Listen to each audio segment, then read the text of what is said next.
voices of the community are those of the speakers and do not reflect those of this station, its management, administration, and the Board of Trustees at City College of San Francisco. This is George Koster from KCSS, Voices of the Community. Welcome to our listeners around the country and around the world. Voices of the Community feature critical issues facing San Francisco and beyond.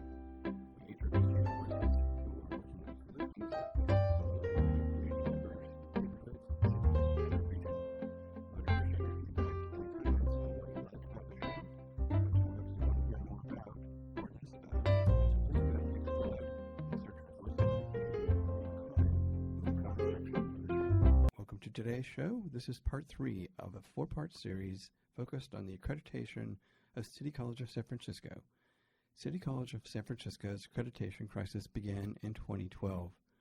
If you're just tuning in for the show, I would recommend that you listen to our Part 1 and Part 2 shows, which can be found on Mixcloud.com by searching for Voices of the Community. Our Part 1 show featured interviews with Kristen Charles, the Interim Associate Vice Chancellor of Institutional Development, Accreditation, and Liaison Officer at City College of San Francisco, and Special Trustee Guy Leese for City College of San Francisco, as well as Karen Saganor, Department Chair of Library and Learning Resources at City College of San Francisco. Our Part 2 show features interviews with Richard Baum, Professor of Social Science at City College of San Francisco, and Raphael Mandelman, President of the Trustees for City College of San Francisco. This 4-part series attempts to provide listeners with 12 different interviews and points of view from the various voices of City College of San Francisco. The interviews were conducted from October 2015 to March 2016. The interviews in the 4-part series have been edited to fit into our show format. I will be posting the unedited full interviews on my website, georgecoster.com, and mixcloud.com, along with each of the 4 parts of the series. An ongoing discussion that runs through the interviews and shows is the conflict between community colleges only accepting students who will get a certificate or an associate arts degree or transfer to a 4-year college, versus community colleges as a community asset that supports citizens to be lifelong learners through providing open access to education so that community members can continue to reinvent themselves through education to address life changes such as retraining to secure new job skills. The question and the conflict to ask yourself and hopefully get engaged in is City College of San Francisco open to everyone who could benefit from education or to a select few who will get a degree, certificate, or transfer? You will hear various points of view on the Accreditation Agency Accrediting Commission for Community and Junior Colleges, also known as ACCJC. I have reached out several times to ACCJC and their president, Barbara Bino's office, to provide an opportunity to hear their point of view. President Bino's office has declined my request for an interview. Instead, the ACCJC staff has referred me to their website of press releases and an FAQ, which has information that is almost a year or more old. On March 21st, 2016, the California Community Colleges Board of Governors unanimously approved a plan to change accreditation structure and pursue a dual approach to improve the operations and governance of the current accreditor ACCJC. The resolution supports immediate changes to the ACCJC that include enhanced financial transparency, reformed governance and leadership, better communications with colleges, and better training. The ACCJC is currently not in compliance with federal standards and has been warned by the U.S. Department of Education that it could lose its authority to accredit colleges. It is estimated to take 2 years to execute this change. In the meantime, the question I have asked several guests is, given ACCJC's own issues with being accredited, does City College of San Francisco now have to find another accrediting agency?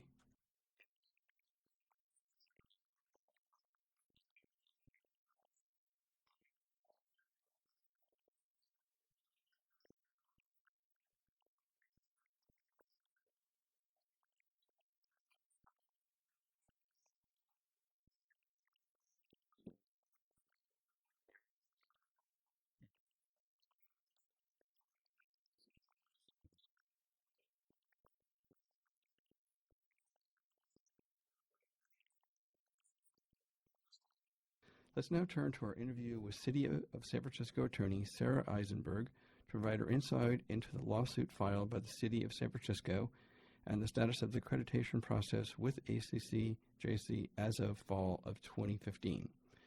During the interview, Sara mentioned City College of San Francisco's trustee Mandelman, who is one of our guests in show number 2. I'm here today with Sara J. Eisenberg, the Deputy City Attorney in the City and County of San Francisco, and we're discussing the lawsuit that City College of San Francisco didn't get a fair evaluation from the ACCJC, as well as Sara's latest update and insight on the ongoing process of City College of San Francisco's accreditation. Sara, welcome to Voices of the Community. Thank you. I'm thrilled to be with you. I wanted to start out with just having you explain to our listeners a little bit of the background process over the last 3+ years and the city attorney's office with Dennis Herrera getting engaged in the lawsuit. So I guess the first thing to clarify is, so we do not represent City College of San Francisco. The city attorney's office represents the city and county of San Francisco and also has the ability to file lawsuits on behalf of the people of the state of California. When the city attorney, Dennis Herrera, heard and learned about the risk of City College losing its accreditation, he was very concerned about the impact that would have on all of the people in San Francisco and throughout the state, because City College is such a critical resource for everybody here, that he asked us to start looking into sort of what had happened and how this had come about. And when we started looking into that, we really found that there had been a whole host of unfair, illegal, problematic acts on the part of the ACCJC, the Accrediting Commission for Community and Junior Colleges, in the course of their evaluation of City College. We thought that they had failed to give City College notice about the issues that they ultimately used as a basis for termination. They had failed to put together fair and unbiased teams to conduct the evaluation of City College. They had been doing this evaluation of City College while in the middle of a real sort of pitched political fight about the future of community colleges in the state and the value of open access to higher education. So for a number of reasons, we thought there were conflicts, there were problems, and it just hadn't been a fair evaluation, and that was the basis of our lawsuit. I think as I read that there was a piece of it that you felt like it violated federal regulations by not giving CCSF due process in the accreditation decision and a failure to properly notify CCSF that the accreditation termination violated common law. Yeah, common law fair procedure. So essentially, everybody and every organization has a right to notice about sort of the charges against them and things that are going to be used to take negative action against them. And the ACCJC didn't do that. The reports that City College got from the team that had visited the school were actually quite positive in a lot of ways and said a lot of really strong things about the steps that the school had taken to correct past problems and what a good job the school was doing in a number of regards. And then the ACCJC turned around and said no, that City College had failed to meet those standards and dinged them for that and used that as part of the basis for the termination. And that, we believed, and the court agreed, violated the law. And there was the whole conflict of interest between Barbara Beno, who's the president of ACCJC, and her husband. Yes. Mr. Crabtree, who's at Laney College. That's right. So Barbara Beno's husband, as you said, Peter Crabtree, was on the visiting teams that went out and evaluated City College, both originally and as the follow-up a year later, which we thought was problematic for 2 reasons. First of all, because he's Barbara Beno's husband, and Barbara Beno really was the face of the ACCJC in this fight that the ACCJC was having with City College over legislation and regulations about open access in California. And then, in addition, he does work at Laney College, which is a neighboring school.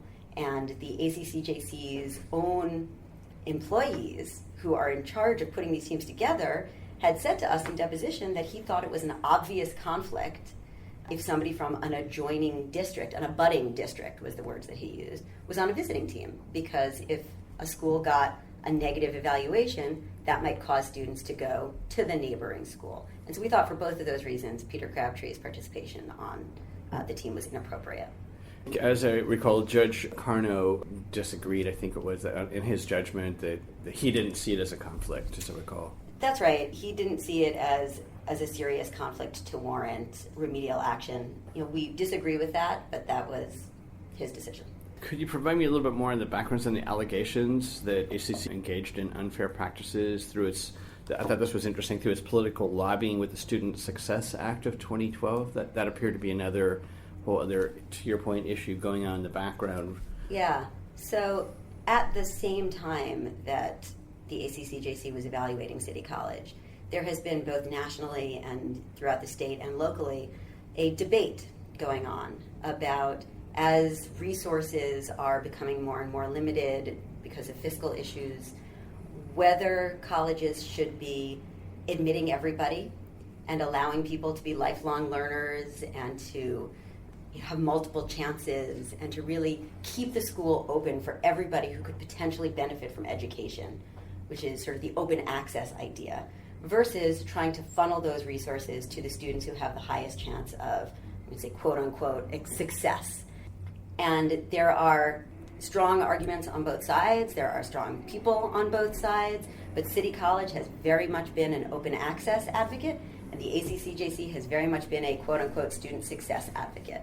And we believe that in the midst of having that fight, it was not appropriate for the ACCJC to be evaluating City College, and that their political beliefs over this issue infiltrated their evaluation of the college.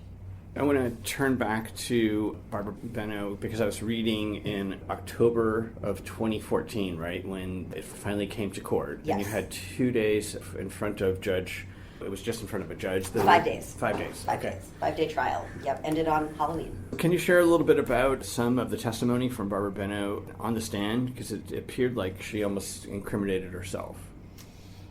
Yeah, so I think, one of the moments that we found particularly compelling was under intense questioning, cross-examination by one of our deputy city attorneys, now the chief deputy city attorney.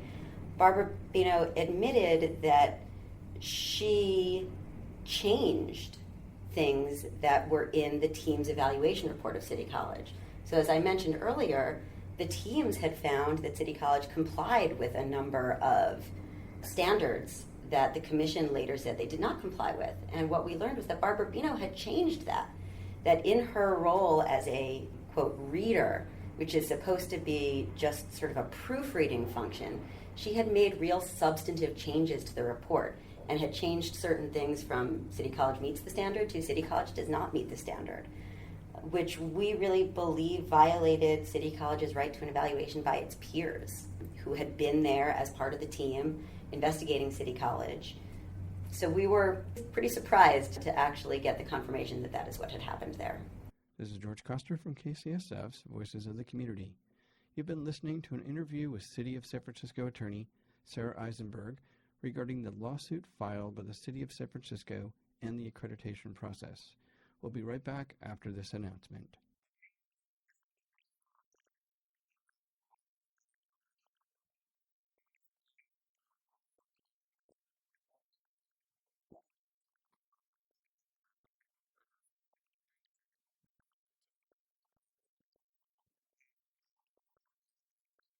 Welcome back to KCSF's Voices of the Community.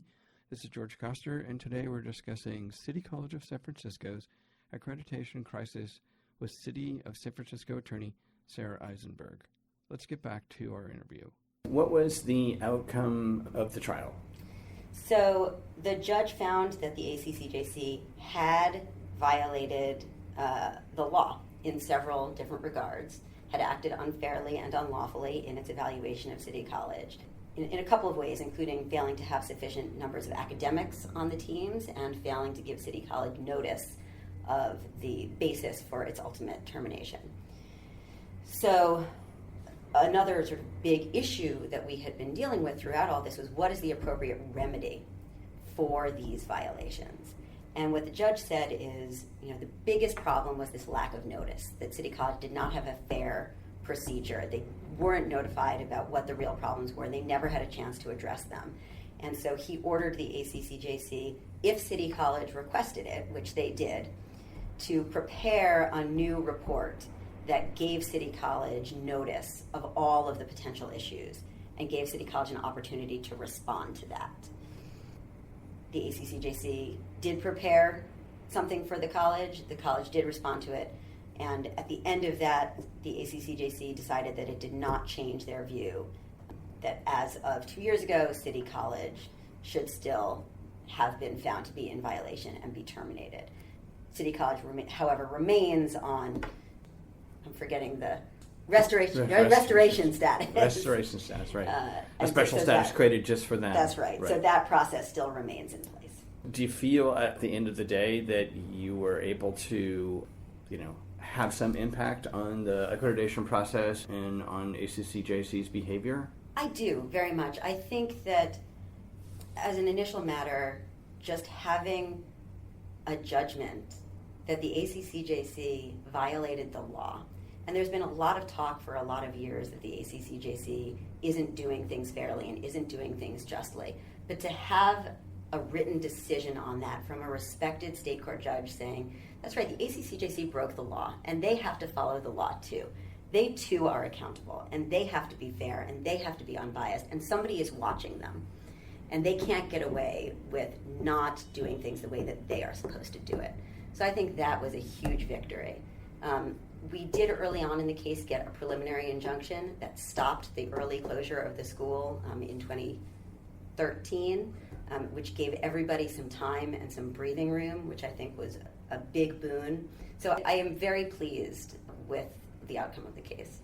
Do you feel like the case and, of course, the judgment, to your point that even ACCJC has to abide by the law, led the Department of Education, the federal one, as well as the SICI and all of the investigation essentially of ACCJC and their own accreditation?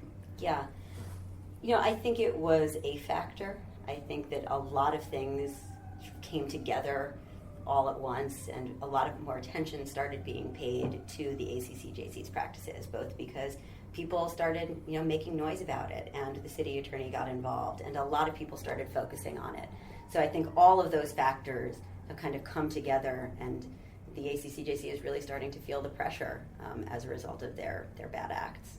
And we were just talking before we got started with regards to the latest recommendation by NSICI was that they themselves they're on show cause. They're on show cause. Right. And the same thing as CCSF that they put CCSF right. on. And ironically, they have been on show cause, and they came back and they were supposed to have proven that they have fixed all of their problems, much as City College was supposed to have proven that they fixed all their problems. And the ACCJC said, no, we need more time, much as City College did. But whereas the ACCJC told City College, no, you have no more time, we're going to terminate you, the federal government told the ACCJC, okay, we'll give you a little more time to try to fix it. So that's where the ACCJC stands now with respect to the federal government. And I know NSICI, there was 3 people on the committee who suggested that ACCJC essentially get termed out then in December, I think it was December 18th. Yes, and City Attorney Dennis Herrera submitted written comments to NSICI in advance of that hearing, and it also had Trustee Mandelman deliver prepared remarks at the hearing on his behalf to point out things that we learned in trial to show that really the ACCJC was still not in compliance with the federal regulations. So we were pleased to see that people were really taking that seriously on the board. That leads me to a question that we had briefly talked about before we began, and that is, where does that leave the CCSF accreditation if in fact their own accreditor is discredited? I mean, would that lead the CCSF to have to begin again to find another accreditor? So you're a little bit beyond my area of expertise, but my understanding is that there would have to be a new accreditor that would come in and fill that hole, and that it's not just City College, but all of our community colleges would have to be reaccredited, and that there would be sort of a grace period when everybody would have to go through a new accreditation with a new accreditor. At this point, not sure who that new accreditor would be, when they would come in, sort of how that would play out, but that, everybody would need to sort of get reaccredited by a new organization. While this is all going on, there's Phil Ting's piece of legislation that's, now I'm not sure if it's actually passed the California Senate yet, with regards to changing the accreditation rules and regs, if you will, for community colleges. I'm not sure you've been following any of that, but I found that to also be fascinating, that this entire CCSF accreditation process has actually forced legislation and a review of how community colleges are accredited. Which I think is wonderful. And the city attorney's office worked with the unions on the bill last year that was trying to get some of these reforms through. And I think it is great that this is a problem that calls out for a legislative solution. There's only so much that litigation can do, and this really is a statewide problem that needs a statewide solution. So I think having people take a hard look at this from both the litigation angle, the federal angle, the state legislative angle, the state chancellor's office, having everybody sort of put their minds together and figure out what is the best way to really ensure that we have a strong but fair accreditation process to make sure that all of our students in San Francisco and throughout the state are getting a good quality education. That is a very worthy goal that we should all be behind. Just to wrap up, what would you like to see happen with the whole CCSF, accreditation, ACCJC? You've been engaged in this now for a couple of years, and It's been going on for coming up on 4 years, right? Yeah, wow, yes, I guess it has. It's been 4 years, and according to my conversation with Guy Leese, for example, the impact is huge. I mean, it's in the $50 million range. Went from 80,000 students down to, depending on whose numbers you believe, probably 60. Right. Yeah, and I mean, I think it will be good when sort of all of this is in the rear view mirror and City College can just go back to focusing on providing this wonderful resource for the students of San Francisco, whether it's with an ACCJC that gets its act together or with a new accreditor, and City College can sort of focus on solving its remaining issues. And nobody has ever said that City College doesn't have any problems, and City College has done a great job of working on those and needs to keep doing that. Get this in the rearview mirror, get this behind them, and go back to building those student numbers back up, letting everybody know that the college is and will be and remains open and accredited and providing this wonderful service, and just go back to doing what it's always done so wonderfully. That's my goal. That's what I want to see. Thank you, Sara, for being on the show today. Okay, thank you. Did you know that nearly 17 million kids in America struggle with hunger? That's 1 out of every 5 children. Feeding America is a nationwide network of local food banks, together sourcing and distributing more than 3 billion meals to people in need. With your help, the Feeding America nationwide network of food banks can help fill the fridges of children and families who need it most. Visit feedingamerica.org today to find your local food bank and learn how you can help solve child hunger. Because together, we can solve hunger.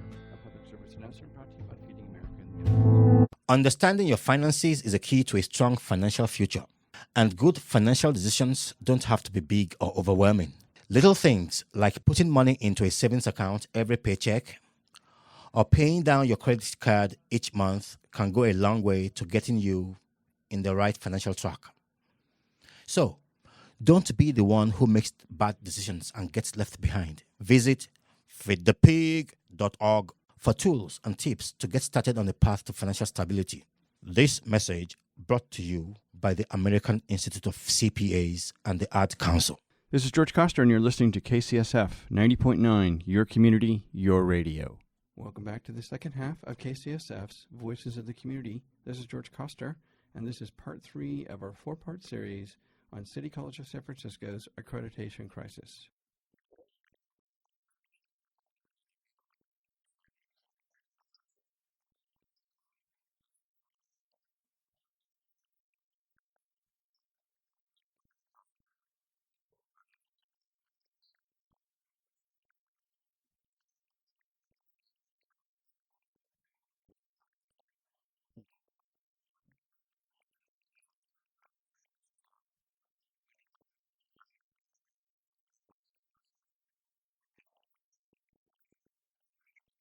The next perspectives on the accreditation process are from Muriel and Wendy, with insight into their respective departments, SAFE CCSF, the ACCJC, and the importance of City College of San Francisco. Muriel and Wendy, welcome to Voices of the Community. Hi. Hey. I've been teaching here since 1983. I love City College.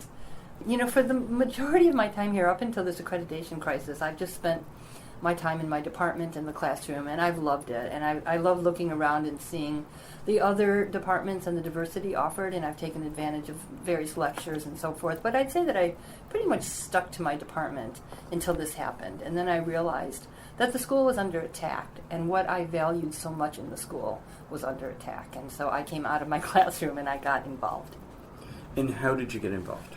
I started going to Save City College coalition meetings, asking questions like, who are these accreditors? Why did they put City College on show cause? What is their background? Do they have an agenda?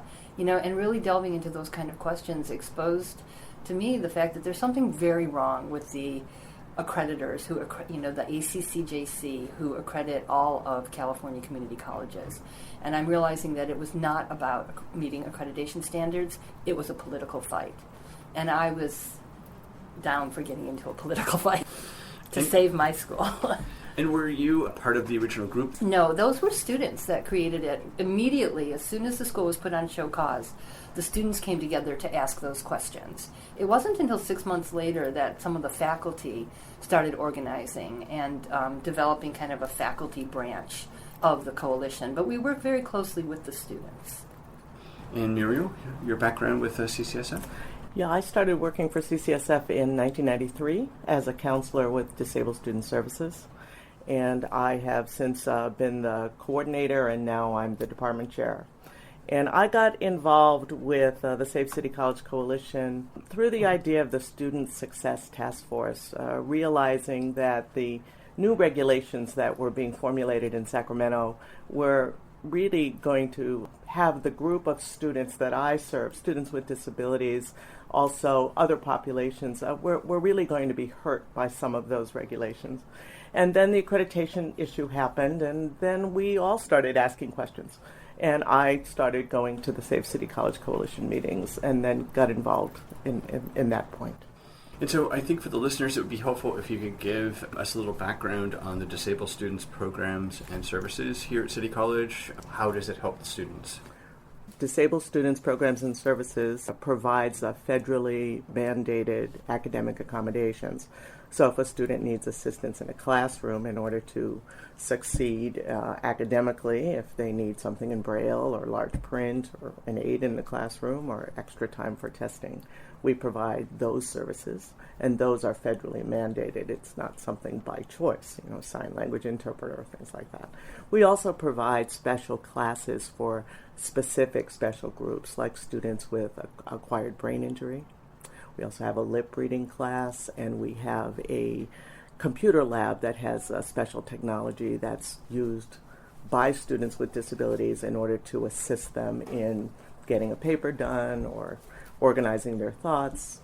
You had said a moment ago that you were concerned about, obviously, this whole new accreditation process with ACCJC and the show cause. Can you give us a little idea of how you thought that was going to impact the services provided, by the Disabled Students Programs and Services? It seemed to me that the accreditation process was following a formula that really targeted a specific group of student that they wanted to put through the community college system, and that is a high school graduate who intends to, complete a degree in 2 years and move on. Students with disabilities are not always within that group. So clearly some of them are. Many students with disabilities will go on and transfer, but some students might be here a while. Or there was a new policy on repeatability where you couldn't take a class more than a certain number of times. Well, if you have an acquired brain injury and you have a memory issue, you might have to take a math class a few times before you actually get the deeper concepts. And I didn't see any exceptions in the rules for things like that. And I felt that they were targeting a disadvantaged group specifically, and that it would hurt students with disabilities. And how many disabled students are there at CCSF? Getting services at DSPS is voluntary, so we actually don't know the actual number that's present. We're serving about 2,500, which is quite large. I think there's a lot more students, not all of them register with us. My understanding nationally is folks with disabilities now make up 1 out of 4, 25% of Americans. So large population. And so, Wendy, I'm going to turn to you. How do you see that the accreditation process has impacted not only your department, but the school as a whole? It's impacted my department in terms of what classes, if classes are low enrolled, they're not allowed to proceed. I know that the surveying class has not been offered for a couple of semesters now because they didn't get enough students. I'm not sure what the numbers were, but 10 or dozen students that did want to take the class and really needed it for transfer weren't unable to do it. So things like that have happened in my department. I think my department is a little less affected than other departments that I'm concerned about. I think what Muriel said is exactly true, that the accreditors seem to be focused on a narrow range of students and is focused on the success of that narrow range. Whereas I look around and I see veterans, I see formerly incarcerated, I see older students coming back just for cultural enrichment or people coming back to get job skills. They're not here to get a degree. They're not here to just go in 2 years transfer to a 4-year school or get, some vocational job. So it's those students that I'm really concerned about, and those are the ones who are being pushed out. Going through this process, and now the fact that ACCJC is under its own investigation, their own accreditation being called into question by the State Board of Education, etc. Do you see that dynamic at all changing the interaction between ACCJC and CCSF? Absolutely not. They are a cornered, wounded animal at this point, and they are lashing out with every last bit of fire they have in them. There is a hearing in December of the Federal Department of Education. A committee of theirs called NASICI is going to hear the case because they had put ACCJC on their own show cause. They had a year to come into compliance with federal regulations that they were out of compliance with. So they're coming up in December for that hearing to look at how well they've done to come into compliance with the regulations they were out of compliance with. The public comment period for that, the written comment period, closed on September 25th. The ACCJC sent 3 letters from the chair and 2 of their CEOs arguing against the state chancellor's letter that was sent to NASICI, attached to the report that came out from their task force on accreditation. And the report basically seared the ACCJC. It said that we cannot trust them, that California community colleges need a new accreditor, and that the system has lost all confidence in them. This is what they're facing, and they're fighting back with everything they can. There will be a meeting in Sacramento on Friday. They're holding a hearing on this report. And I think it will be a stacked deck, but there are a few of us that will be going up there and have submitted requests to put in oral comments that will try to get them to do some self-reflection. When you say stacked deck, meaning a stacked deck, that the system itself is... Well, they're the ones that have convened this meeting. They being ACCJC? ACCJC, yes. And they've invited, I think they've invited the institutions and the CEOs that are sympathetic to them. Yes. It does have to be a public meeting, and so there will be others of us there. It will be an interesting thing. They really limit public access, even though they call it a public meeting. Well, that'll be part of what we're going to be monitoring, because I think they were responding to someone else who's within the coalition that, yes, they were going to have plenty of seats for the public, but they say this all the time. And then we get there and they limit it to 15 or 20. So it'll be interesting to see what they actually do. I think now they're sort of in this desire to be on their better behavior for the public. So maybe they might do more seats. I don't know. We'll see. Yeah. From each of your perspectives, what would be the desired outcome of the ACCJC show cause process? Okay, unfortunately, the way the federal regulations work, we cannot change accreditors while we are on sanction. Even if ACCJC died tomorrow as well, an organization? It's an interesting question, and one that I have asked many times to various people at the Department of Education, and every time my question gets evaded. Yes. Like I remember Kay Gilcher saying, well, let's just hope that doesn't happen, or something like that. So they themselves don't know what to do if they find that ACCJC needs to be delisted. Yeah. And they being the Department of the Education. Department of Education, right? So the way the the process state of works. California versus where the Okay, well, so it's complicated. Yes. Hearing in December will be in front of NASICI, Yep. which is an advisory committee to the Department of Education. So they will make a recommendation, which is what they did 2 years ago when they put ACCJC on their own show cause. But it's actually the secretary, who was Arnie Duncan at the time and is now somebody named John King or something like that. A new guy who apparently is even worse than Arnie Duncan.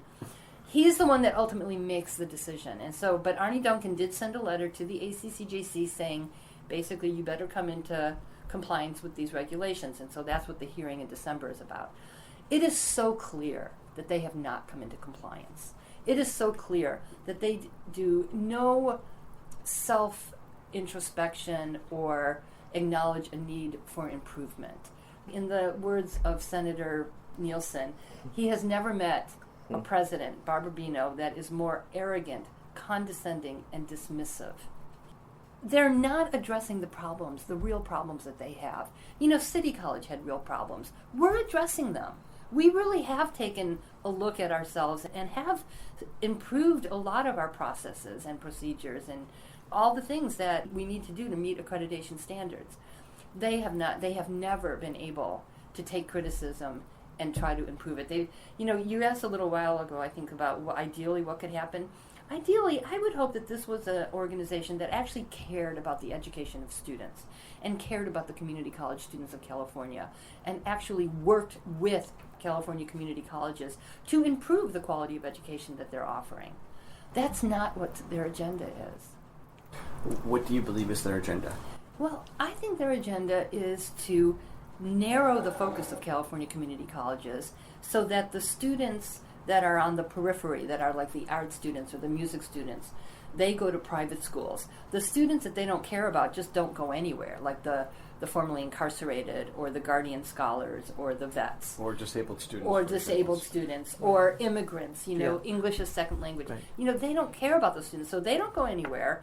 The students that are actually in lucrative programs that could be in private schools, like the Culinary, Arts Institute, which is like $60,000 a year as opposed to $6,000, and we have an excellent program here. So it's to funnel those students into those colleges that will make a lot of money, and where are the students going to get this money? Well, student loans. So there's a lot of money to be made in higher education. They claim that they're trying to be responsible with taxpayer money, that they want students to succeed, but when you look at their definition of success, it doesn't account for the broad range of diverse students that we have and that we would like to serve. This is George Coster from KCSF's Voices of the Community. If you are just joining us, today we're discussing City College of San Francisco's accreditation crisis, and you've been listening to an interview with Muriel Parenteau, the Chair of Disabled Students, Programs, and Services at City College of San Francisco, and Wendy Kaufmyn, Professor of Engineering at City College of San Francisco. We'll return to our interview with Muriel and Wendy right after these messages.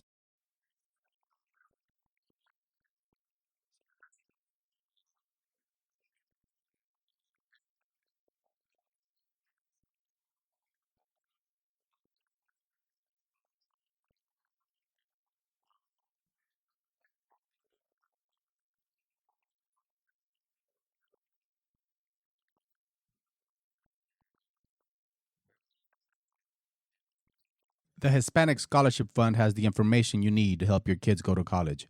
It's free and available in Spanish. Remember, their tomorrow depends on your words today. Visit yourwordstoday.org. Welcome back to KCSF's Voices of the Community. This is George Coster, and today we're discussing City College of San Francisco's accreditation crisis with Muriel Parenteau, the Chair of Disabled Students, Programs, and Services at City College of San Francisco, and Wendy Kaufmyn, Professor of Engineering at City College of San Francisco. Let's get back to the second part of our interview. And it brings up an interesting question I wanted to ask both of you, and ongoing research of trying to uncover more of the process.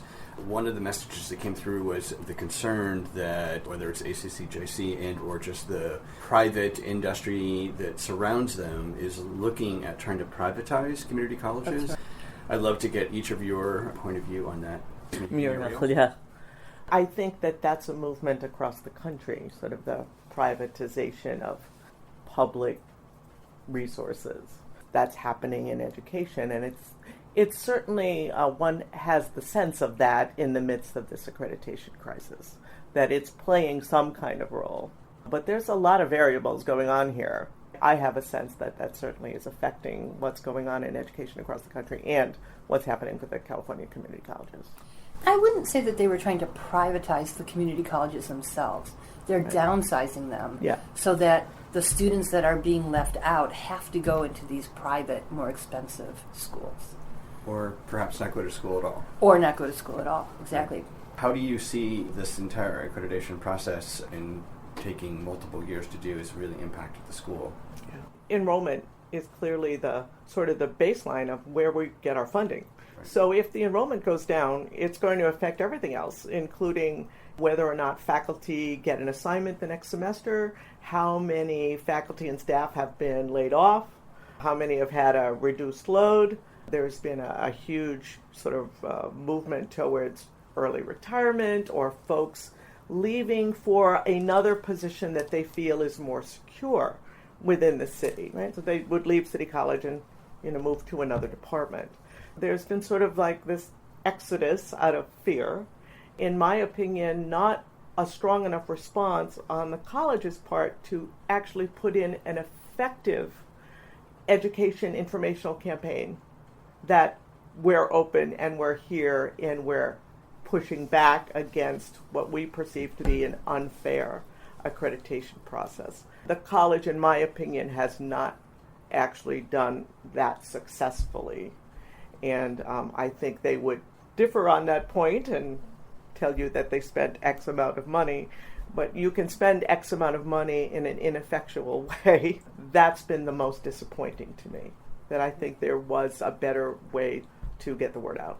Wendy? And I'd like to add that from the beginning of this crisis, unfortunately, our chancellor at that time had to leave for health. And we got an interim chancellor, Pamela Fisher, who was actually the headhunter hired to find an interim chancellor. And she said, hey, how about me?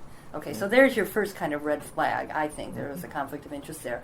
But she came in with an agenda. She claimed daily conversations with Barbara Bino. She was here for 6 months, and she appointed a successor, Thelma Scott Skillman, who was here for the following year, and she also got the special trustee here, who became the special trustee with extraordinary powers. So we were under a very hostile takeover for almost 3 years. I consider Susan Lamb a much improved chancellor, but for a long time we had an administration that was not working for the best interests of the school. We had an administration that's working in tandem with the ACCJC, furthering their political agenda, although of course not admitting it. So on the surface they would say, yes, we're working on enrollment, we know it's a problem, we have to do it. But when you actually looked at their actions, you had to think, really?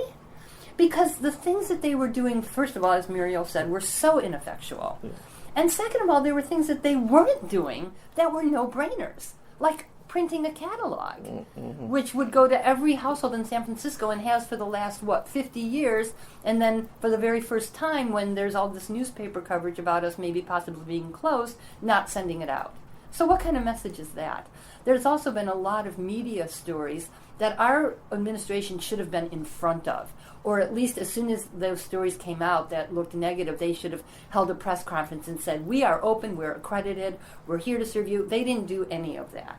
So you look at what they actually did and didn't do, and you really have to wonder about the seriousness with which they felt we had to increase our enrollment, or at least defend our enrollment.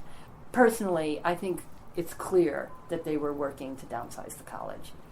There was even a quote by Thelma Scott Skillman that we had to right-size the college. Do you feel that the new administration, when Susan Lamb kind of heading it up, has the administration turned the corner, or is it pretty much just kind of in damage control until the whole ACCJC? I think both. I think time will tell. I think there's a lot of just damage control. She talks a lot about trains that have already been started before she came on that she can't necessarily stop, but she can change course, and she's done some of that. I'm not sure that she sees things the way I do. I think some of the decisions that she's been making are questionable. I don't know why she didn't throw out the payment policy, this unnecessarily aggressive payment policy that has pushed out thousands of students. I don't know why she didn't suggest that we ditch that immediately. Can you explain that? And Lalo Gonzalez is one of the student leaders, have really been focusing on the fact that this very aggressive payment policy, which is not necessary. We're not saying that students don't have to pay their bills, but hiring an outside third-party collection agency basically to do it, and which assesses fees, and also dropping students before even the very first day of class because they haven't paid within 24 hours of their registration. It's just unlike other ways community colleges do it, and it's forced out thousands of students. That needs to be changed immediately. And she hasn't done it. I don't know why. When she was the Vice Chancellor of Academic Affairs, she did have a meeting with the students, and she told them that she agreed with them, but it wasn't in her purview. Mm-hmm. Well, it's in her purview now. Mm-hmm. So I don't know why she's not doing it. There also seems to be some questions about people trying to apply or register online, and there being consistent computer glitches that nobody can quite explain or understand. And the college has spent a good sum of money hiring a contractor, a Lucian, to sort of fix up computer issues across the district. And yet we still see a number of problems. And if students can't even apply online or register online, that's affecting enrollment too. I'll tell you an anecdotal story about my daughter who registered to take a Spanish class. And she couldn't register because they said that she had some unpaid fees. And she didn't know what they were talking about. It took her a whole day of walking from office to office and getting bounced around from people to people to realize that she had a $3 library overdue book. That's what kept her from getting registered, and she finally figured it out. She spent the time because she wanted to take the class. How many students are going to do that? I'm sure many students that came across similar barriers that just gave up. Muriel, I'll turn to you. Do you see anything good coming out of the accreditation process? I think the faculty and staff have been able to talk and get to know each other and focus around a common issue that we all love City College. Mm-hmm. And there's something we can do about it. And that there is power in numbers, and we don't have to feel like a victim. And I think that I have felt more connected to my colleagues, faculty and staff, in the last 3 years than I have had in the previous 15. So that sense of family has been really good. I think people have learned how to take care of themselves, take care of each other in the midst of all this stress. And we've had to look at those areas of City College that needed to be fixed. And I think it's important that people understand that we always knew that there were some aspects of City College that needed attention. But as far as the educational quality and the educational programs within the college, that has never been called to question as excellent and still excellent. And I think that's what has come to the fore, that people realize that now. Do you feel like the school is taking seriously all of the things that have been called into question through this process and are addressing those issues to make the school stronger, better? I definitely think we're trying to do that. In some ways, meeting the standards doesn't do that. The ACCJC said City College was broken. They said that they brought in leaders to fix it, and then they said they fixed it. Well, actually, they made it worse. There's a lot of ways that City College is much worse now than it was 3 years ago. There's other ways that it is better, and we're still in this kind of crisis, accident mode. There was a huge event, destabilizing event. We're still very wobbly and trying to improve processes. I think some of those processes have gone in the opposite direction, but I do see an upward trend, and I have a lot of hope. I do think, like what Muriel said, that people like me kind of came out of the classroom and got very involved in campus-wide issues and have really been working hard, and we love this school, and we're going to make sure that it continues, and that it continues in a healthy way. What would you like to see the community do to get engaged in their own community college? Well, go to www.saveCCSF.org. That's our website. And you can go to the Contact Us on there and just sign up for our newsletters. That's where there's a lot of information about what's going on, and there's always things to do. There's general assembly meetings. We'll schedule one soon and put it up on the calendar on the website and put it out in a newsletter, but people can come to those meetings and get updates and come and find out where they can plug in to help. Go to the website, you'll get all the information you need. You might also find yourself learning a lot if you come to a Board of Trustees meeting and understand that is in its own state of shifting, right? Because we still have a special trustee. There's an election coming up, so there's going to be some shifting on the board, and it's important that the community get involved because what happens at City College affects all of San Francisco. City College is San Francisco. Yeah.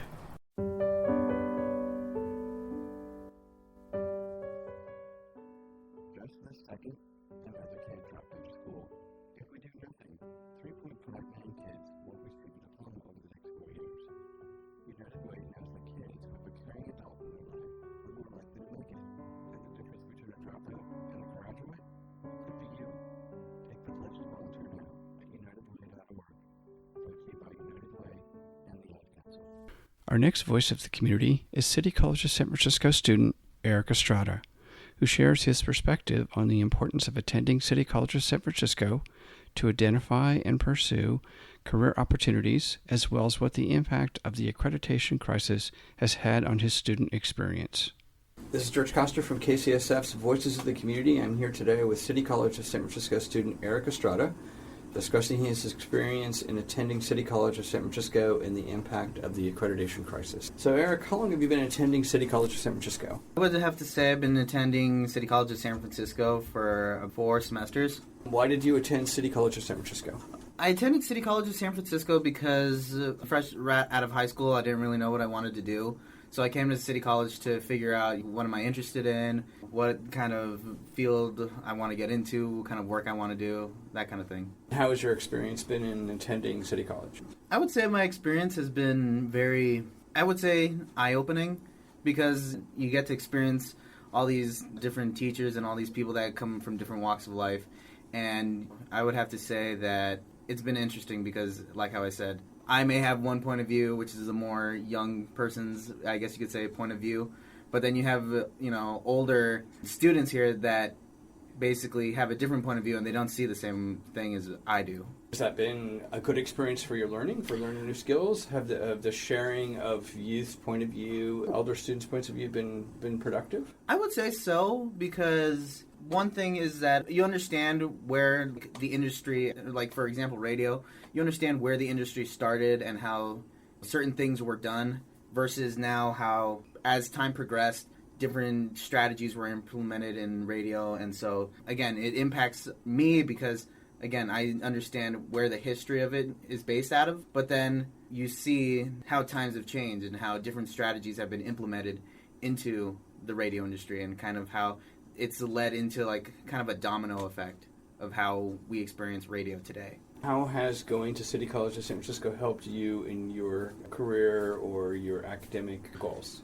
City College, I've been blessed to, meet people here, develop that network of friends and, acquaintances that I wouldn't be able to have, probably gotten out of at, let's say, a 4-year university, because everyone here is also striving and hungry to, like me, to get into the field. So, you have people that, like how I said, different experiences. Some people are already in the industry, but they're trying to move up, so they come back and they, want to perfect their craft. And then, those people come back and they say, oh yeah, there's a job opening here at this radio station. They're looking for, young, fresh, hungry individuals to get involved and to, I would guess the best way I could say is they look back and they recognize themselves through the young students here at City College. I know from your work here, you've also been able to, you and several students had a morning show, which then, through the help of one of the teachers here at City College, Dr. Hale, you guys are able to take your show that you created and do something besides just work it on KCSF. Yeah, and it goes back to, when you come to City College, you make more than friends with just amongst your peers, but, you make friends with professors and, they help you as well. because they've already been there, and so they already have that network to put not only their reputation on the line, but also to, vouch for you, saying, hey, this student shows a lot of promise. I can vouch for all the work that they've done here, and, you're hiring a qualified student to do XYZ task. So how has the accreditation crisis affected or impacted your experience as a student here? Well, from what I've noticed that, not that many students are enrolling into the classes. And so that causes, again, a domino effect where classes get shut down. And then when people ask, like, oh, yeah, I wanted, to join this class. Well, you have to join, this one because, we don't have enough students enrolled. Or, it's a domino effect of, because of the whole accreditation thing, not that many students see City College as a viable option for them. They have to now think like, okay, I can't go to City anymore because they're going to get shut down, or, they're going to be shut down. So, I have to now go all the way to San Mateo, and it's basically City College is now overlooked as an option for students here in the Bay Area. And what would you like to see happen? I mean, you've been here, you're in the midst of your last semester, you're going to transfer over to San Francisco State? Yeah. You've experienced all of our wonderful infrastructure, etc. What are the things that you would like to see happen with City College? I think before I leave, I would want to see City College in a better place than where it was left. I think that if whoever leaves, the administration leaves City College in a bad place, it's just going to be a snowball effect, and it's going to keep going downhill, and then they'll eventually have to close the school down. And personally, I don't want to see that happen. Given that a lot of people look at City College as an option, as like probably their one and only option, because given the fact financial situations, whatever, again, I don't want to see this college shut down because of low enrollment or, whatever the reason is. It's my last year. I'd rather prefer to see people still have City College as an option than, oh, great, well, now I have to, go commute all the way to San Mateo, or, I have to commute all the way to Skyline to, get the education that I would have gotten here at City College. What you think would be the best thing that could come out of it? The best thing I could see coming out of the accreditation is that, I guess, the sense of security. The students that are here already, are secure in the fact that whatever they did here counts for when they move on to, bigger and better schools or, bigger and better things. I would want the students here to have that sense of security that, everything that they did here didn't go to waste. That they spent X amount of money, spending, X amount of time here trying to get their education, and then the accreditation's lost, and then students here are like, well, then what did I waste all my time for? I could have gone to a school that did have that security and gotten my money's worth and not wasted my time. Thank you, Eric. Welcome back to KCSF's Voices of the Community. This is George Koster, and today's show is part 3 of our 4-part series focused on the ongoing accreditation crisis facing City College of San Francisco and the process that the staff, teachers, and students have been going through. I want to thank City of San Francisco attorney Sara Eisenberg, City College professor Wendy Kaufmyn, City College of San Francisco chair Muriel Parenteau, and City College of San Francisco student Eric Estrada for sharing their insights and how they're each working to find and execute solutions to address the accreditation crisis that is facing City College of San Francisco, one of the community's assets that provides training, education, and enlightenment for our fellow citizens. This show and links to the unedited interviews, as well as research featured on today's show, will be posted on both Mixcloud.com and my website, georgekoster.com, so that you can dive deeper into all of the various issues and reporting around City College of San Francisco's accreditation crisis. I hope that you will get engaged in helping our community work together to support City College of San Francisco to become an even better community resource for our fellow citizens to change their lives. Please email me at george@georgekoster.com if you'd like more information about any of the organizations featured in today's show, and please follow me on Twitter @GeorgeKoster.